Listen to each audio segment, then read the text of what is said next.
Mic check, mic check. 1, 2, 1, 2. All right. So we got Alexa. Oh, there you go. Jabari.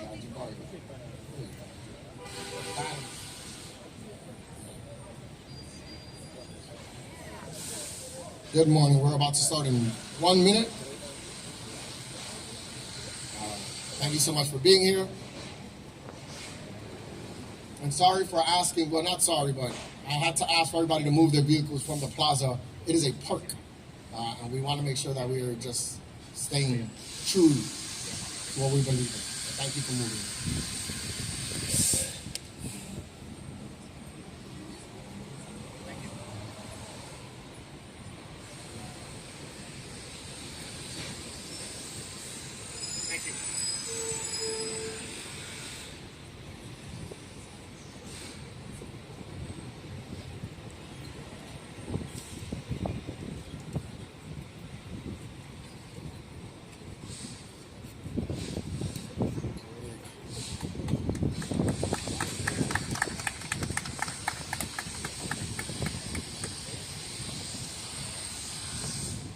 So good morning.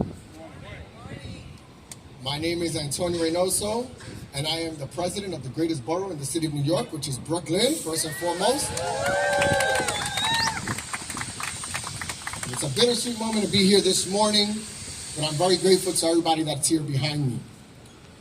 Today, we are going to clarify a few things, some misconceptions about who is fighting to solve this problem.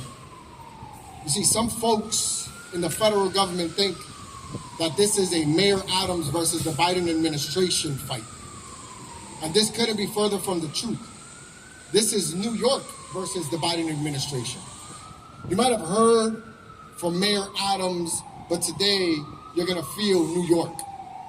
You might not know who some of these folks are behind me or who I am, but allow me to reintroduce myself. I am Antonio Reynoso, and I'm one of the leaders of the progressive movement in New York City. I'm standing with Democrats along the full spectrum of ideologies. Heck, we even have some Republicans with us here. Because this is not only the mayor telling you to step up, we're all telling you to step up. You see, it is one thing to not be helpful, which the Biden administration has done masterfully. It's a whole new thing to have the Biden administration get in our way. We need to realign political calculations on whether or not assisting us here in New York is a good idea. The Biden administration is going to find out very quickly that it's politically dangerous to stand against us. We in the city of New York are in crisis. Many folks might not feel it because we're doing the best to house every single person that comes into New York, as is our charter and constitution mandated responsibility. We want the asylum seekers here. We want the migrants here. It is who we are as New Yorkers.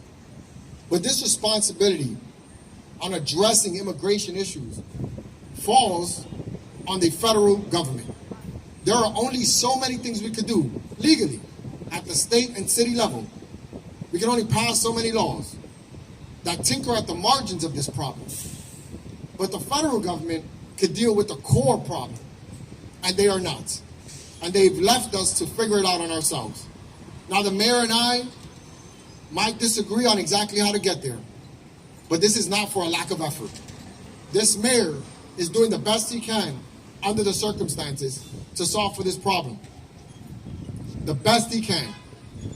The state can do more, but the federal government has been completely absent. Completely absent. I want to be clear. Zero. Their effort amounts to zero. And we need to stand up and make sure that the administration is hearing us. And I'm tired of it just being Mayor Adams versus the administration, because it is not. We have advocates here and elected officials that have been fighting alongside these migrants the entire time. And before we get to the mayor, let me say a few words in Spanish. En este momento lo que estamos haciendo es asegurando que la administración de Biden sepa que esto no es una lucha contra solamente el alcalde de Nueva York, Eric Adams. Esto es una lucha contra todo Nueva York. Aquí hay políticos atrás de mí, parte de los progresistas, los moderados, los conservativos, hasta unos cuantos republicanos que están con nosotros. Todo unido para decirle al presidente de este país que necesitamos ayuda. Y si en este momento él cree que es mejor ignorarnos a nosotros en vez de ayudarnos, él va a sentir la fuerza del estado y de la ciudad de Nueva York. Porque ya basta, ya estamos cansados de hacer este trabajo solo. Necesitamos ayuda. Y él se tiene que enseñar la cara y tiene que ayudarnos. And with us, I want to bring up another leader in the progressive movement of this fight that has been in the front lines of immigration issues long before he became public advocate. Arguably, the leader of immigration policy in the city council when I was there. That is your public advocate, Jumaane Williams. Peace and blessing, love and light to you all. Thank you for being here. And as the borough president mentioned, you have a broad spectrum of political thought here. And I, like the borough president, make sure that we are open when there's disagreement with the mayor or the city, or even how the city is handling things when it comes to even this issue. But where there is complete alignment is that this city cannot handle this humanitarian crisis by itself. And I want to be clear. The reason we're in this crisis is because of Republican governors who wanted to create this crisis. So I want to be clear where it starts from. It is the GOP and the Republican governors. But we're here now. And the reason the crisis is getting worse and worse and worse, and while the mayor has to make impossible decisions, we're at a point where all of the choices are bad, and we have to make the best of bad choices. The reason that is happening is because we're not getting the help that we need.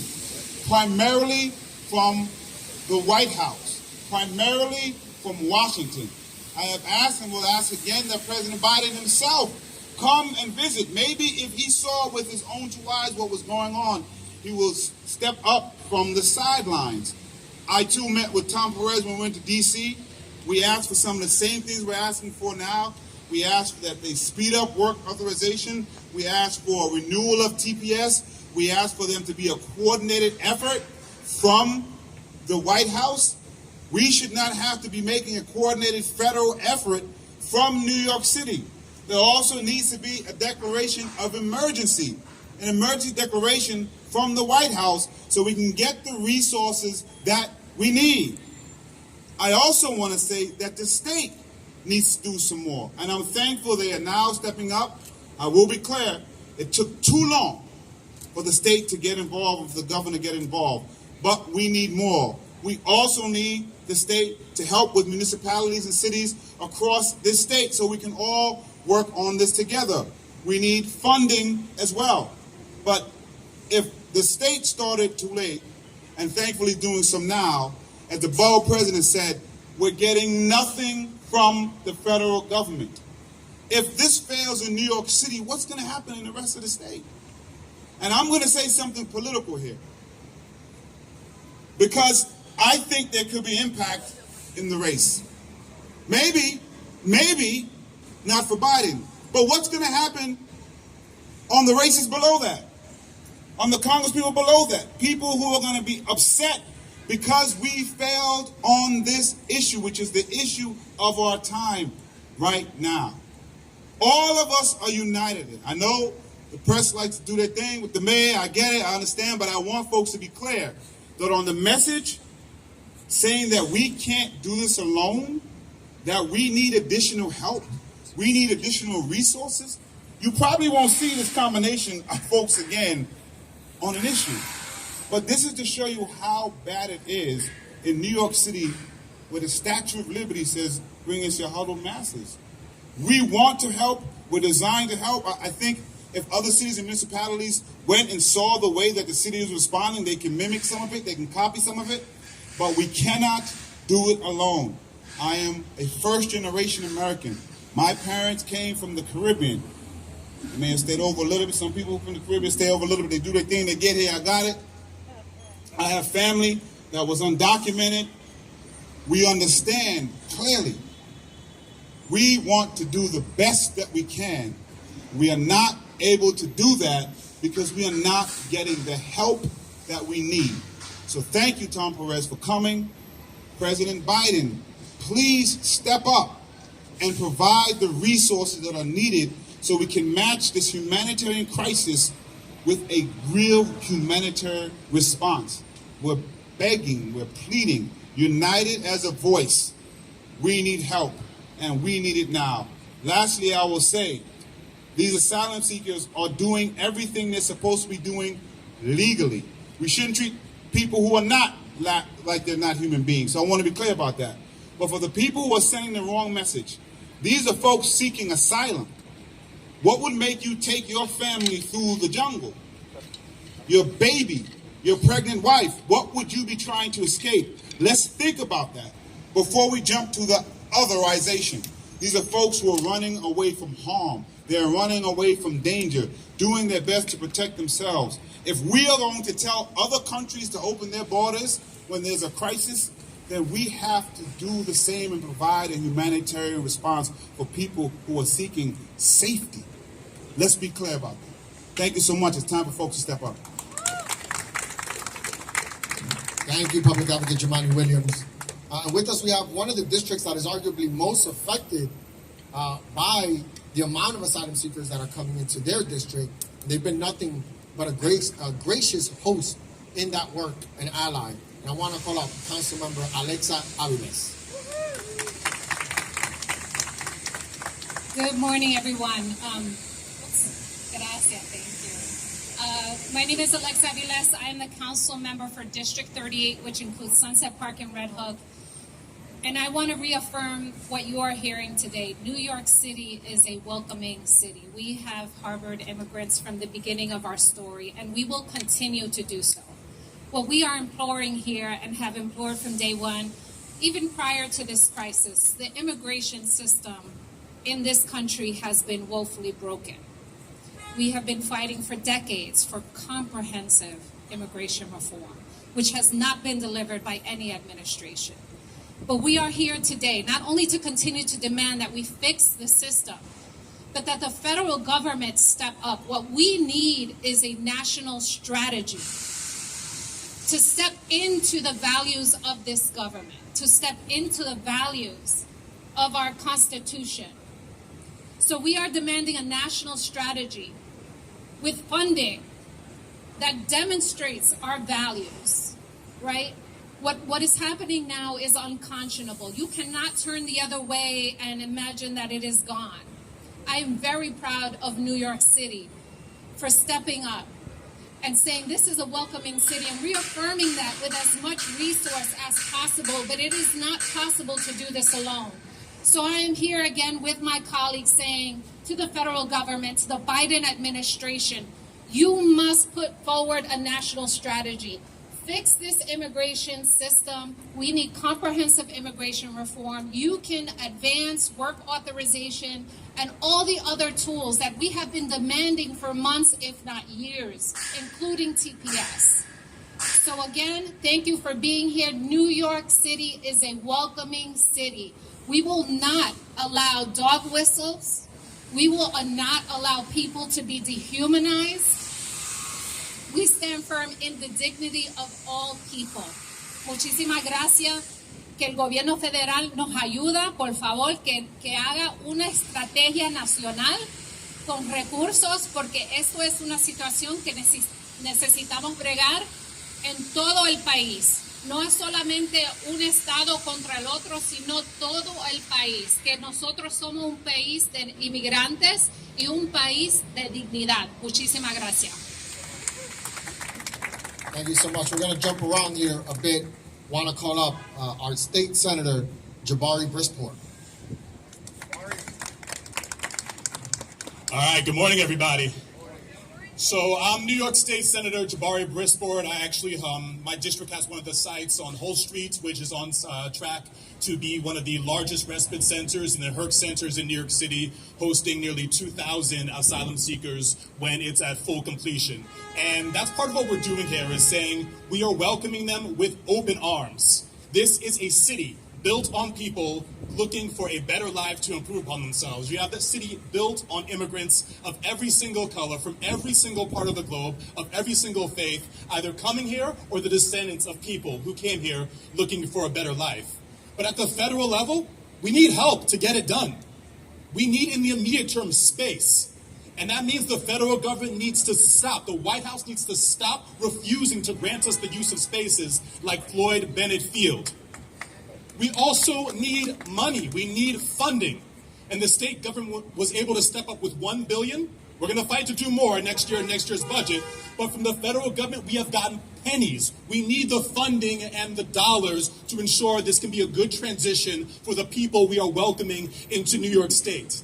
And the last thing, I do want to reiterate what Councilwoman said about expedited work authorization. So many of these people came here ready and willing to work. Some of them walked across the desert. They are ready and willing to work. And we have a White House that is refusing to expedite work authorizations.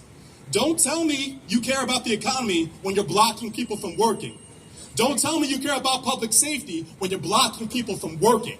We have labor shortages across so many sectors, in nursing, in childcare, lifeguards, and people are being blocked from working when they're here to work. We need the Biden administration to step up, because when they don't, they hurt all New Yorkers. And we want to help all New Yorkers. Thank you. Thank you so much, Senator Jabari Brisport. I do want to acknowledge we're also here with the Hotel Trades Council, and they were here. They were here before people thought it was a crisis.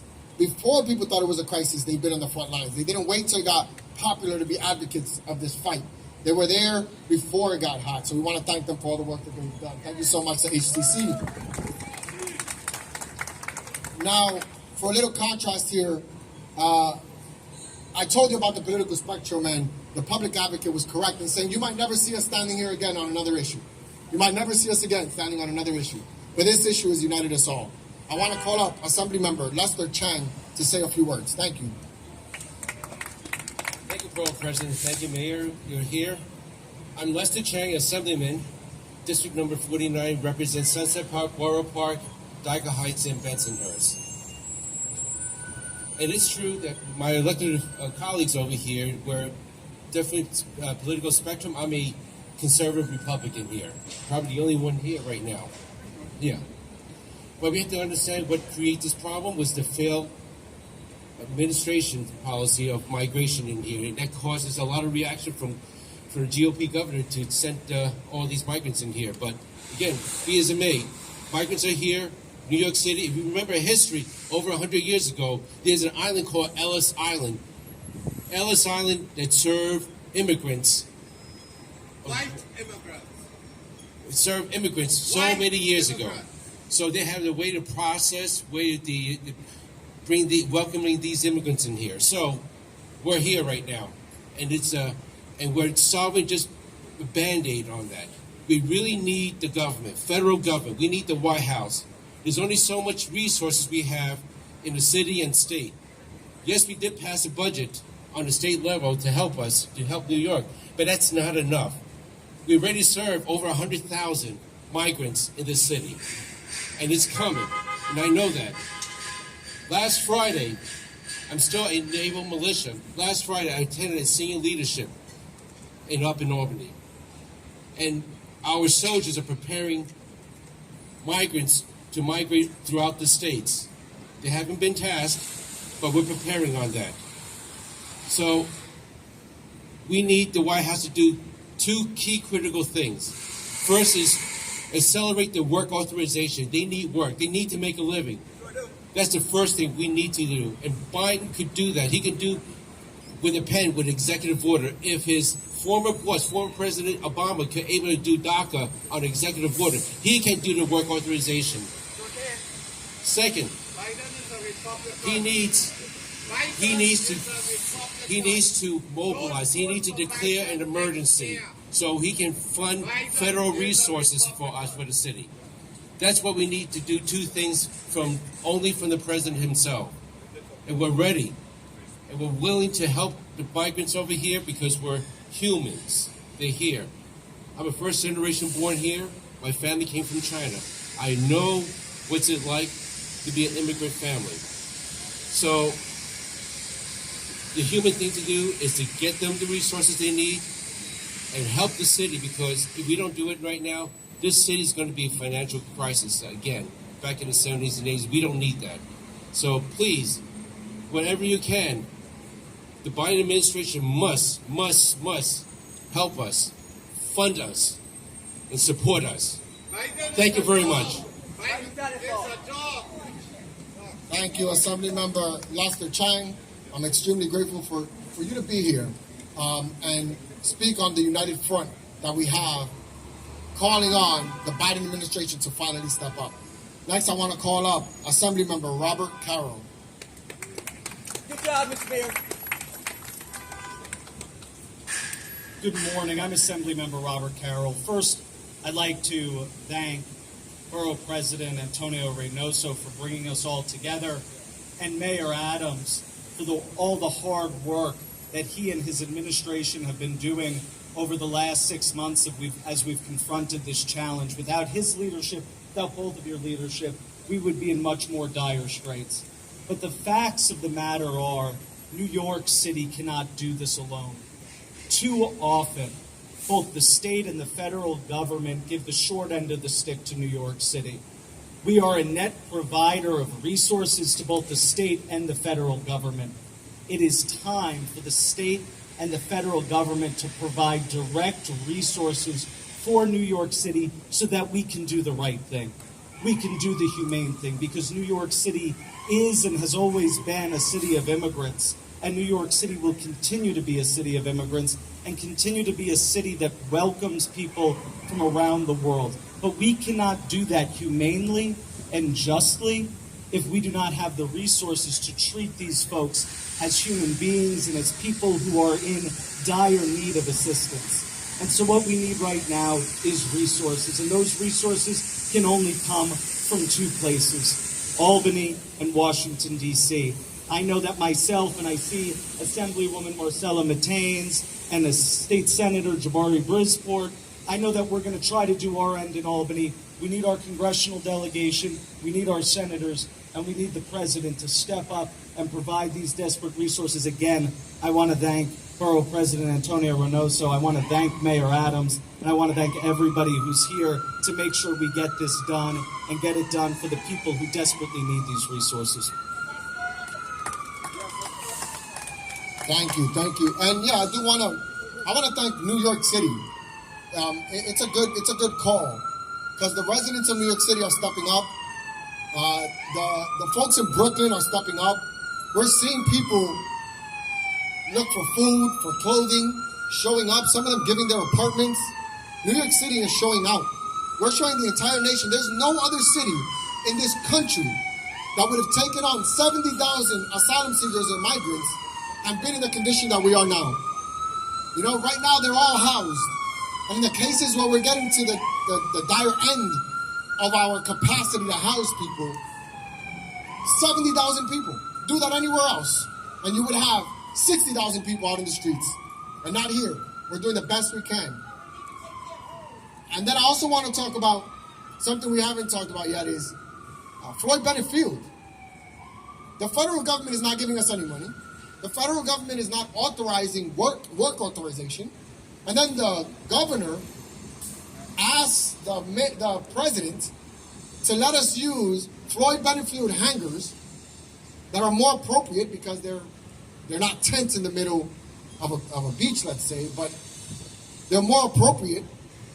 And the federal government tells us no. It's one thing to not help us. It's another thing to get in our way, which is what it seems like the federal government is doing now. Not only are they not wanting to help us, they want to stop us from making progress. It's making it so that people with little are fighting against people with less. That's what they're trying to pit against us. But we're in New York. They're in big trouble if they think that we're just going to lay down and take it.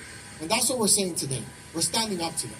Another member in the state who's also, again, ground zero when it comes to the amount. We have the cruise terminal, we have the largest HERC, we have Sunset Park, where all these folks and a significant amount of migrants are headed. I want to call up Assembly Member Marcela Mitañez.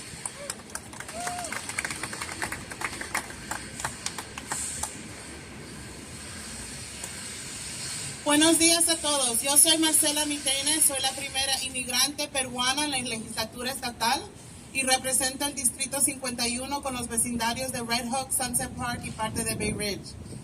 Estamos aquí porque es evidente que este problema necesita los tres niveles de gobierno trabajando juntos. Sabemos que Nueva York es una ciudad de inmigrantes. Estamos con brazos abiertos, bienvenido a la gente nueva. Pero lo que necesitamos son recursos. A nivel estatal hemos designado $1 billón. Sabemos que no es suficiente y vamos a seguir luchando para más. Pero lo que necesitamos es acción de parte del gobierno federal.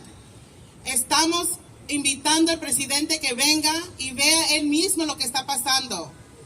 Que nos dé acceso a espacio necesario y los procesos necesarios para acelerar el proceso de las personas nuevas que están llegando. Eso no es fácil, pero lo hacemos con humildad y con humanidad, porque eso es lo que merece.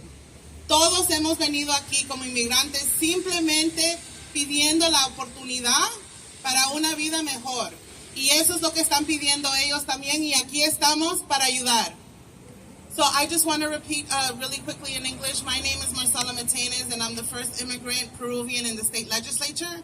I represent the 51st Assembly District that includes neighborhoods of Sunset Park, Red Hook, and part of Bay Ridge. New York City, New York, we are an immigrant town. We welcome our new neighbors, but it's not easy, and it's been difficult and hard on the lack of resources that we have. And we're asking the federal government, and we're inviting the president to actually come down and look and see what is happening here. Our community members, organizations, elected officials in my district have been a beautiful example of what we can do when we come together. And that is what we're doing. We need all levels of government to come together, and we need to be united on this front. Thank you. Thank you, Assemblymember. And I just want to reiterate something that the public advocate said as well. Lester, if you want to close your ears on this when you can. This is a warning. And I'm a creature of the light, positive energy, all love, all day. But there might come a time when we lose congressional seats over this issue. And we are warning you, don't blame New York. Don't blame us. We don't want anyone coming in here and saying, oh, New York lost seats because they couldn't handle this. That the federal government can't do anything about passing legislation that's deeply important. We have to be mindful that if we can't pass meaningful legislation in the years to come because we don't have a majority in Congress, because we can't pass budgets that will account for the needs that we have here in New York City in future budgets, that it isn't our fault. We don't want anyone from outside coming in and saying New York did anything. This is the federal government's responsibility. Show up, and if you lose, it's your fault. It's your on notice. I don't want to see any printed media, any media, talking about New York. We're doing our part. We're protecting you by housing 70,000 people without any issue.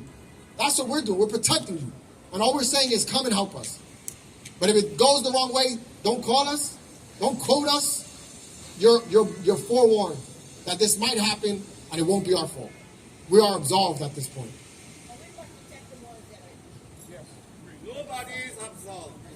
Everyone has to be responsible. All Democrats. All right. The next one is now there are people outside of electeds that are looking to do the best they can, and they've been doing this work long before this became a crisis, of helping out in the world of immigration, seeking solutions, looking for resources to be able to provide services that we're lacking. And I want to call up those advocates. First, from the New York Immigration Coalition, my brother Theo Moore.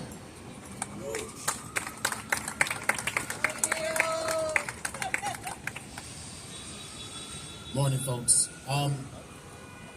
good to be here this morning and to see all of our elected officials showing up and really understanding that as the public advocate stated, the words that are written on the Statue of Liberty do not only apply to New York City, it applies to the entire country.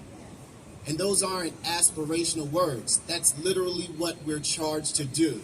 It is our responsibility. Everyone who seeks safety and freedom in this country should be able to have it. Now, the community has stepped up in a major way. From day one when we started seeing asylum seekers come here last year in the spring, community stepped up. Community organizations, our mutual aid organizations, nonprofits, in a major way. A lot of times, individuals putting up their homes, putting up their own food, when food prices were really skyrocketing, money out of their own pocket. And we understand that it takes government a little bit longer to respond, and eventually New York City stepped up in a major way and has been bearing the brunt of the asylum seekers since the beginning as far as government response. But here we are over a year later, and we're still waiting for a major response from the federal government. And it's taken too long. And New York City can no longer bear the brunt of the responsibility of all of the asylum seekers. We understand that it's our responsibility because folks want to be here. Who doesn't want to be here? Who doesn't want to be in Brooklyn? It's great. It's the summertime. We love it. We got a Biggie statue. But we have to understand that a humanitarian crisis is not the responsibility of one municipality. It actually is the responsibility of the entire country. So we need the Biden administration to step up immediately. We need to expand TPS to all of the countries where we're seeing asylum seekers. And that includes Venezuela, Guatemala, Mali, Mauritania, the Democratic Republic of Congo, Nigeria, Sudan, Senegal. We're seeing folks from all of those nations, and we need TPS call out the countries. It's a lot. So we need TPS expanded to all of those nations. The second thing we need is expedited work authorization so that people can work legally and not have to subject themselves to the abuses of the underground labor market. People don't understand how hard it is to work. People want to actually provide for their families. They want to be self-sufficient. And the Biden administration can give that ability to them right now. And third, we need money. We need funding. We need money specifically for housing support and for legal services so that folks have access to housing, preferably permanent housing, and they have the legal assistance that they need to apply for asylum and really to navigate our overly complex immigration legal system. Those are the things we need first and foremost from the Biden administration. And you see all of our elected officials and advocates calling for it, and we hope he actually heeds our plea. Thank you very much. I just want to acknowledge, someone has been saying, for everyone, the thing that happens here is that we have to use resources that we don't have to accommodate the migrants and the asylum seekers that are here. As a level of responsibility that we have. But in doing so, make it harder for resources to come to folks that have been living in shelter for 2-3 years. And they need help. And now we're pulling on each other. When I talk about the people with little fighting against the people with less, that's what we succumb to. And that's not the fight I want. That's not what New York is about. There are people with a lot that could be doing a lot more. The federal government could be doing a lot to resolve this issue so that we don't use the already thin services that we need for folks in homeless shelters, right, for the migrants. But that is the case and what we have to do now. I want to call up now from Mixteca Lorena Curuzais. All right. Hi, good morning everyone. I'm Lorena Corucias, the Executive Director of Mixteca. Mixteca is located in Sunset Park here in Brooklyn. And we have been for 23 years working with the immigrant community. And we know how to do the job. We do it every single day. When the asylum seekers come in larger numbers, we knew how to do the job. And we started doing it.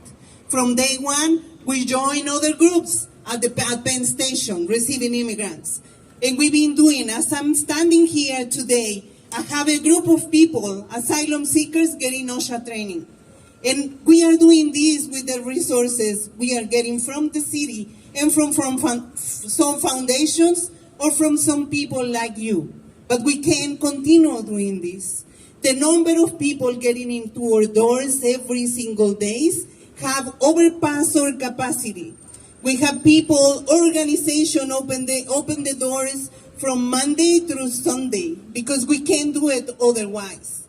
We have to provide mental health services. We have to provide referrals, legal services, food. I won't start doing all the services there, but we need support. We have people living extremely violent conditions. We have people that just escaped from violence to be here in this city facing other violence and other abuses. We have people that are working for less than $5 an hour because they want to work, and we need support.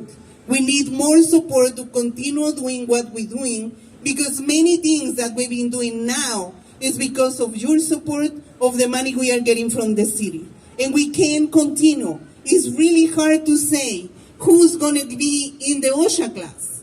I have so many people just requesting this, and you know why? Because they want to go to work.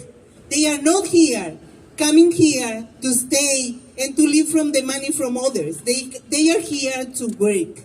They are here to make a difference for their families and for this country. Let's don't forget what the immigrant community has been doing in this country. This country is what it is now because of the immigrant community. And if we don't remember that, just remember who in your family, if not yourself, like myself, is the immigrant in your family. Is your father? Is your mother? That's the treatment you want for them? That's exactly what we are asking now. To have now the opportunity to correct the immigration system that is broken. And we can do something right now. We are demanding the federal government to give us the resources. Look how many people we've been able to serve and to attend so far with the little money we are getting now. And what we can do is to really organize all the resources if the federal government join us in these efforts. And that's what I'm going to be saying today. I was about to tell you some story, but I don't want to take too much time. I just want to encourage everyone to join us in this fight. We need the resources. We can let this happen again and again, because the consequences in 5 years, we all going to experience. Not only the people are there in the city. This is going to affect everyone. And until we are able to provide the resources to everyone, no one is going to be safe in this country and in other countries as well. So thank you so much. Hope you all join us in this fight. We need resources. We need support. And I want to thank everyone that has been there for us, donating or volunteering their time and supporting the community that is already here. So we are asking the federal government to do the same. So thank you, everyone. Thank you for being here. Thank you so much. And now we're going to call up Bridge Street Development Corporation, Gregory Anderson.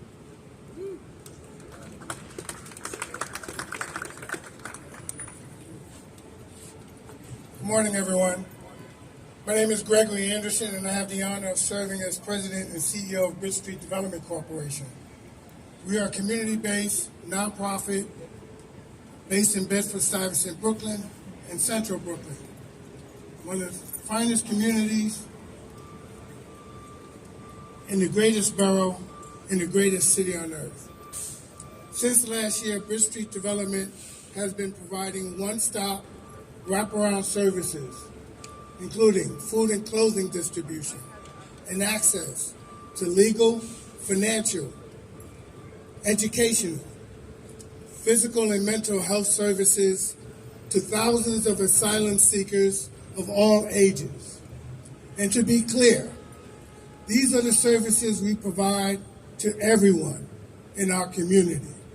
We are just widening the circle to let more people in and provide the services to those most in need now. But as the need and cost of these services increase, the need for federal support is critical.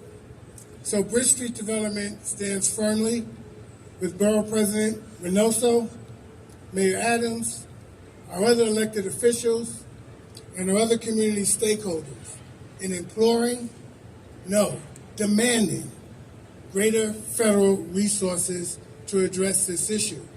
I want to take a moment to thank Mayor Adams and commend his administration for coordinating the efforts of nonprofit organizations throughout the city so that we can have the maximum impact with minimal resources. But we need greater resources. The time to act is now. Thank you very much. And we want to just acknowledge that we've also been joined by representatives of New York Comptroller Brad Lander's office. Jay Vasquez is here. Gregory Kursop is here from Assemblymember Michael Novikov. Andrew Epstein from Assemblymember Anthony Gallagher is here. Brian Keppel from Assemblymember Faris Afant is here. Naomi Hopkins from Councilmember Chio Say is here. Zunetta Ahmed from Senator Iwan Chu is here as well. And we have Samantha Johnson. Oh, Samantha Johnson is here from Congresswoman Nydia Velasquez's office. Okay, and now, you know, some people might have thanked him, and I'm going to hold back on that because I want to make sure that the press gets this. The story might be, after this, the story might be about Mayor Eric Adams, but it shouldn't be. It's about everyone else. We're all fighting this fight. We're all front and center. We are all calling on the federal government. This is not just a Mayor Adams fight. This is a New York fight. And New York is showing up. And when I called on, all of these folks here are Brooklyn elected officials. And I'm glad that the mayor didn't forget where he's from, because he's from Brooklyn too.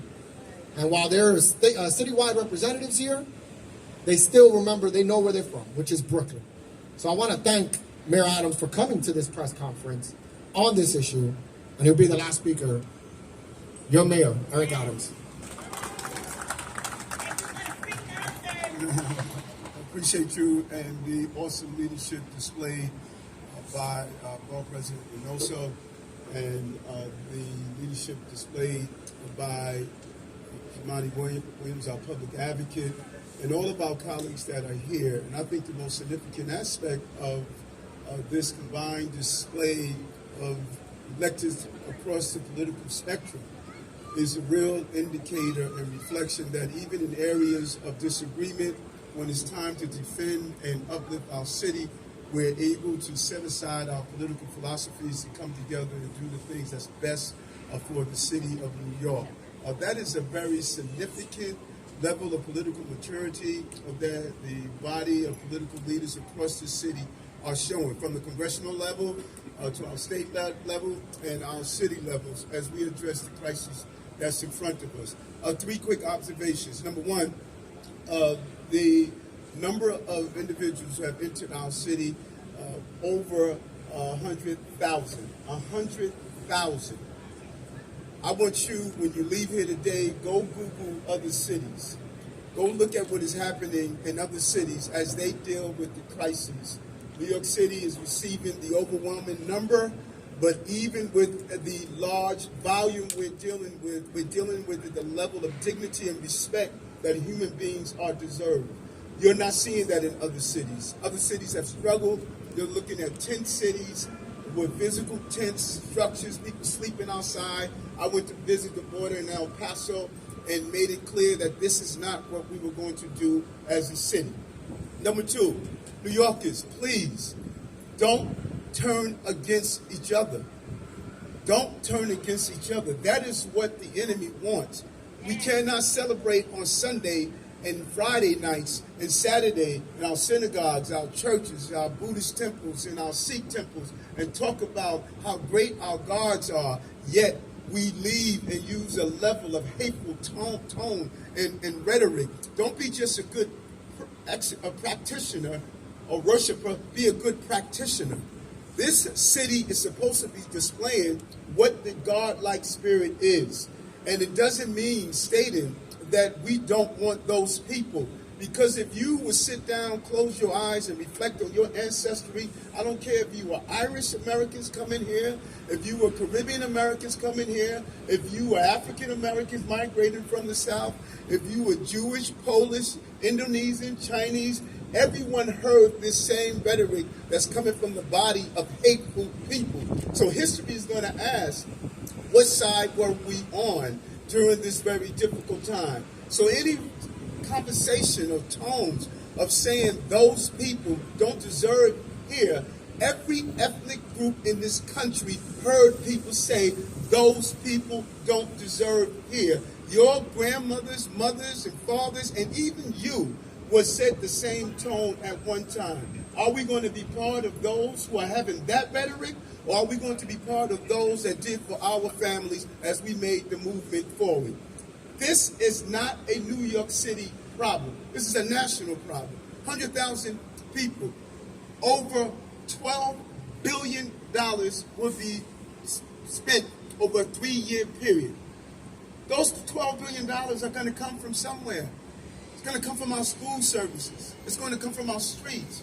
It's going to come from what we provide to children, what we provide for those New Yorkers who are struggling every day, our housing populations, issues that we faced long before this. Yes, we've navigated COVID. Yes, we have a recovery in our jobs. Yes, we are dealing with the other issues the city faced coming out of COVID.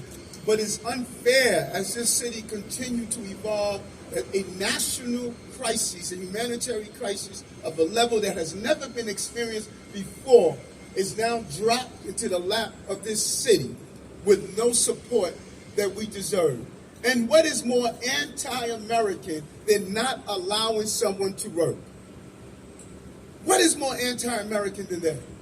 Everyone who has arrived at this country arrived with one opportunity, and that is to work. That is to be able to provide for your family basic needs. When I spent the night in the Humanitarian Relief Center in Red Hook and talked to the migrant asylum seekers, they were very clear. We don't want your free food. We don't want your housing. We don't want your clothing. We don't want you doing anything for us. We want to work. We want to work. When I went to the Roosevelt Hotel and spoke to the African diasporas who were lined up on the sidewalk after we reached full capacity, they were clear. We don't want anything free from New York. We want to work and contribute to the New York experience. Isn't that the same thing all of our ethnic groups stated? Isn't that what we all said? Then we all come here. Some of us worked in factories. Some of us worked in terrible, deplorable conditions. Some of us worked in building railroads. Some of us worked with fruit stands and food stands. Some of us were cleaners. Some of us are operators. Some of us did some of the basic menial tasks so that one day we can reach the level that we can provide for our family. So what is wrong with them having the right to work? There's no reason the national government is not staying true to the basic principle of the American experience to allow you the right to work. It is unacceptable. It's unacceptable that they cannot work. Two of the most painful experiences for me was a few months ago, speaking to a mother and her children in one of our shelters. She lost her husband due to this crisis. How do you explain that? How do you explain that? And the second was the other day. During COVID-19, the former president called COVID-19 the Chinese virus. People were attacking Chinese residents and not patronizing their business. And hurtful and harmful tones were being said as they rode the subway system and moved about. And you saw just despicable remarks towards the Chinese community while they were helping give PPEs to NYCHA and other residents and movements. Yesterday when I was out in Queens, the Chinese residents came up to me and said, we need to throw those people out. They don't deserve being here. When does immigrants turn on immigrants? When does those who travel this road, Shamani and Antonio, we could all remember what we had to do during the Haitian refugee crisis when they were turning back our Haitian brothers and sisters. We all know what they did with our Mexican brothers and sisters who came here. We have one of the largest Mexican populations in the city. When does immigrants turn on immigrants? When do we pull up the ladder that allowed us to climb up. It's not acceptable for immigrants to turn on immigrants. And everyone needs to realize that. Because the ladder we pull up is the ladder that's going to prevent your family members to come here. This city needs workers. That's what HTC has said. This city needs workers. That's what my Restaurants Association have said. This city needs workers. That is what my backstretch workers have said.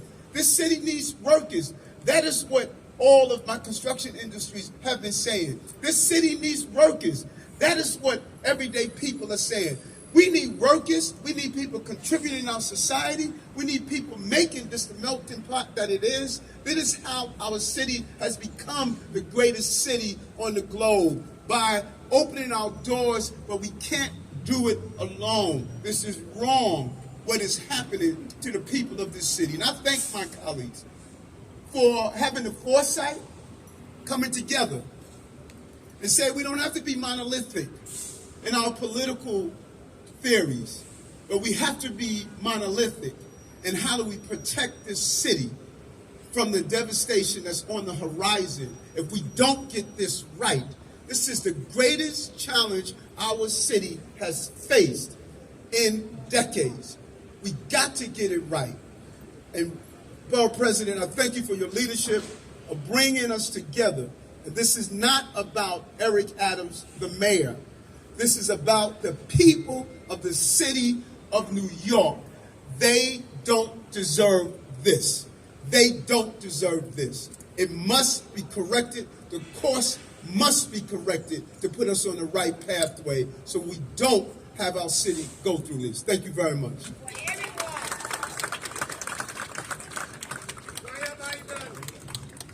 I feel like we've been through quite a bit here, and I think we were very clear on our message.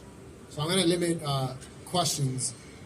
If there are any questions, we don't want to repeat ourselves, I guess is what I'm asking. If there's anything we might have missed, go ahead, on topic, and then the mayor's going to get going. Yes?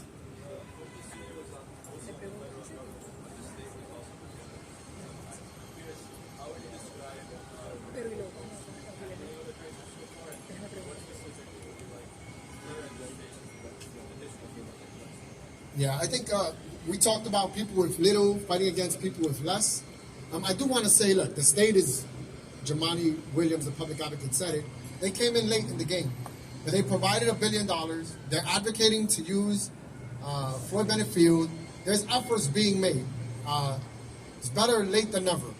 So we want to be careful about making this an equitable argument that the state isn't anywhere near the level of the federal government when it comes to the work that they're doing. There is so far apart. And there's one is finally showing up, is showing that they want to be there, has committed to $1 billion, I think, next year minimum in their next budget. There's an effort there. The federal government's done zero. And we want to be very careful not to equate the levels of lack of participation in this effort between the state and the federal government. Again, it doesn't absolve the state. They do have work to do. They do need to do more. The mayor, we can do more here too. But when you compare the efforts that the mayor is putting forth, the effort that the state is putting forth, there's nowhere, we can't even touch that before we talk about the federal government. So I want to make sure that that is very clear as well. Any other questions? Yeah, Borough President. Right after him, we'll go here. I was wondering if you can elaborate a little bit on the fear that you have that congressional seats might be lost over this issue. Which congressional seats do you think could be lost? And can you also explain why you think this specifically can result in? Yeah, this is, remember, we just talked about us versus them. Right? What ends up happening in political races is that they look for the common denominator. They look to center fear around how people get elected. And we've seen that with the GOP. They fight cultural wars versus policy wars.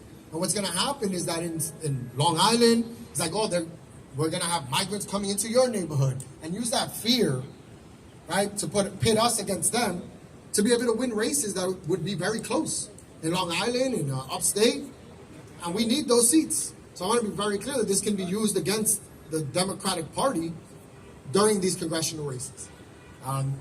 We've seen them do a lot worse with a lot less. Any other questions? Yes, sir.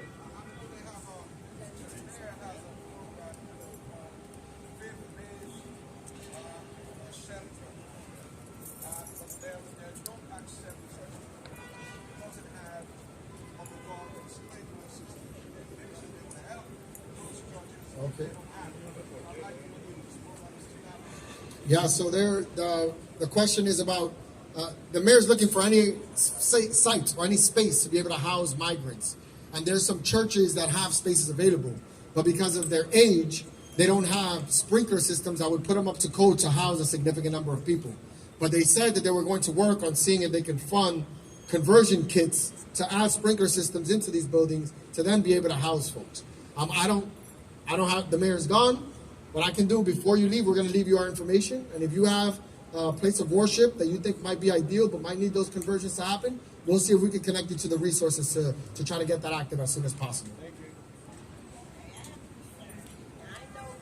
This is going to be the last question.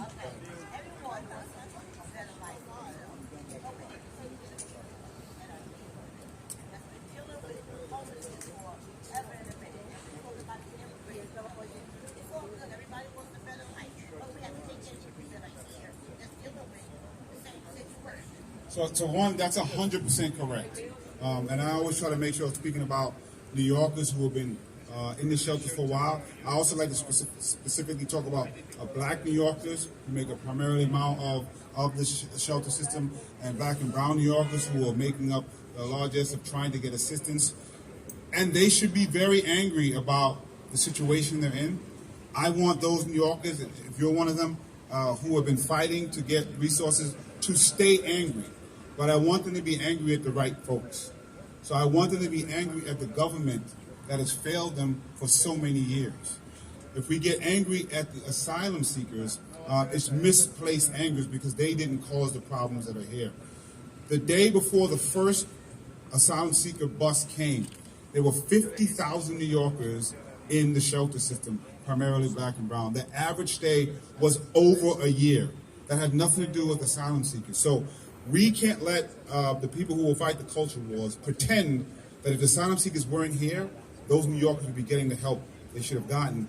Because if that was the case, they would have gotten it before the asylum seekers are here. So I want everybody to hold on to their anger because it is righteous anger. And many of us have been fighting for those New Yorkers for a very long time, and we will continue. As a matter of fact, if we had helped those New Yorkers, particularly with housing, this crisis wouldn't have been as bad as it is right now. So I want to be clear about that. So please hold on to their anger, but don't aim it at the folks that we shouldn't be aiming at. Let's try to help everyone. Let's focus it on city, state, and federal government that has failed everybody for such a long time. Thank you. Thank you so much. And don't forget to spread love. It's the Brooklyn way. Thank you so much.